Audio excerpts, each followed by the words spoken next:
Muito bom dia, Igreja Batista Manaim, Alphaville, nesse Maná Diário. Eu quero hoje falar com vocês de uma passagem no livro de Ageu. O profeta Ageu viveu no ano 520, mais ou menos antes de Cristo, na época do rei Dario da Pérsia, e quando ele foi se juntar ao povo que estava retornando da Babilônia para a reconstrução do templo. E nesse período que Deus levantou Ageu, era para animar, ele era um profeta encorajador, porque o povo, por causa da resistência para a reconstrução do templo, e isso é uma coisa diabólica, é uma coisa espiritual.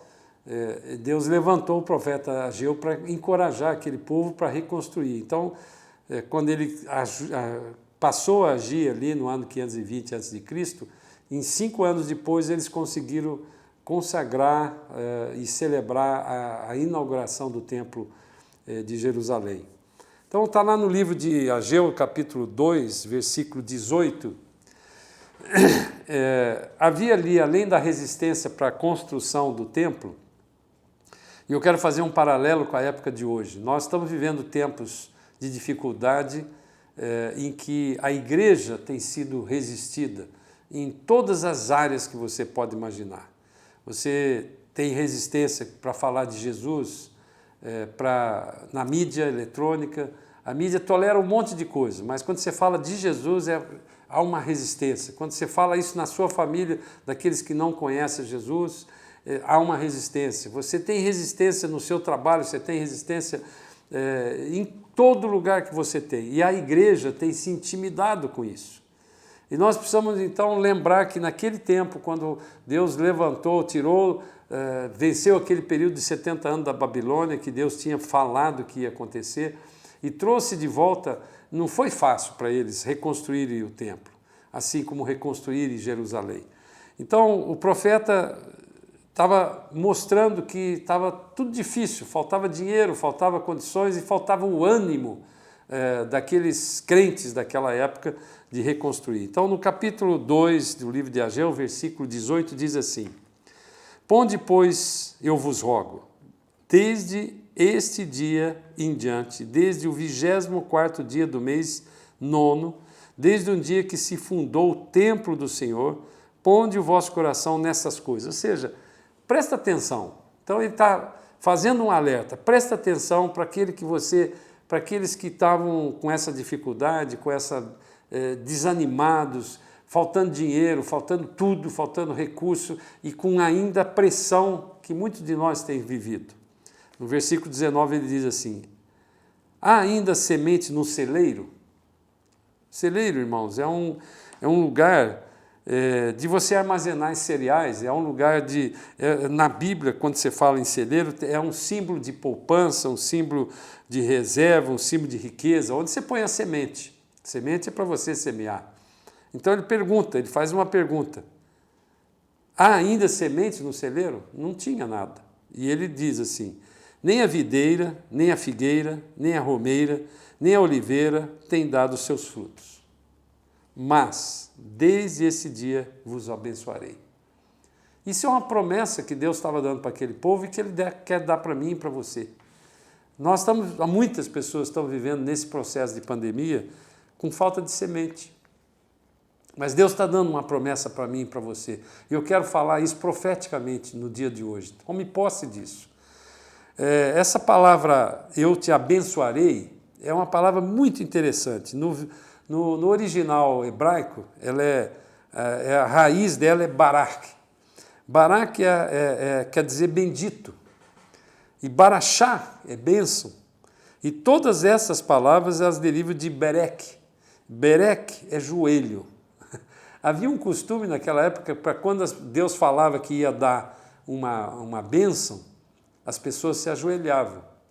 Então, depois que nós terminarmos essa reflexão, volte e fale com o Senhor. Eu vou me ajoelhar aqui e, Senhor, eu preciso de uma bênção.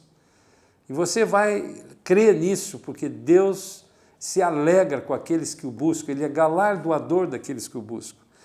E essa figura videira, por exemplo, a videira ela tem um processo que às vezes ela precisa, para poder dar mais fruto, para dar um fruto na próxima safra mais forte, precisa ser podada. Todas as vezes ela precisa ser podada. Então, a videira é a figura não somente do vinho bom, daquilo que traz alegria, mas você que tem sido podado é para dar mais fruto.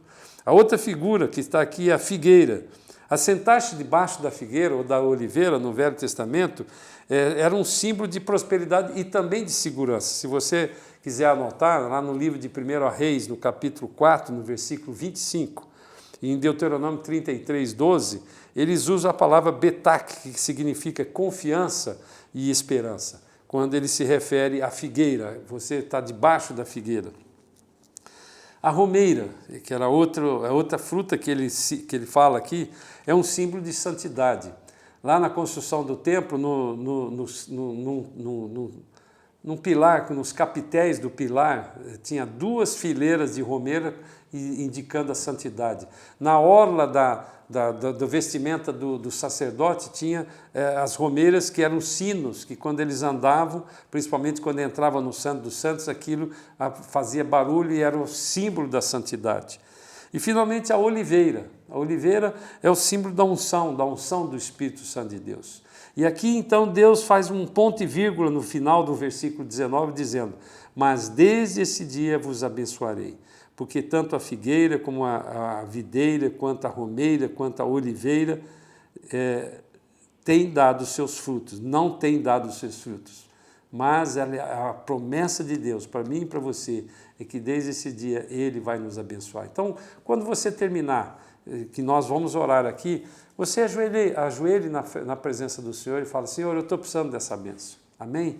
Eu quero terminar orando com você. Senhor amado, muito obrigado, Senhor, pela sua palavra, pela sua promessa, pela palavra profética que o Senhor trouxe no meu coração para que nós possamos tomar posse, Pai. Muitas pessoas estão precisando de uma bênção, apesar do celeiro estar sem semente.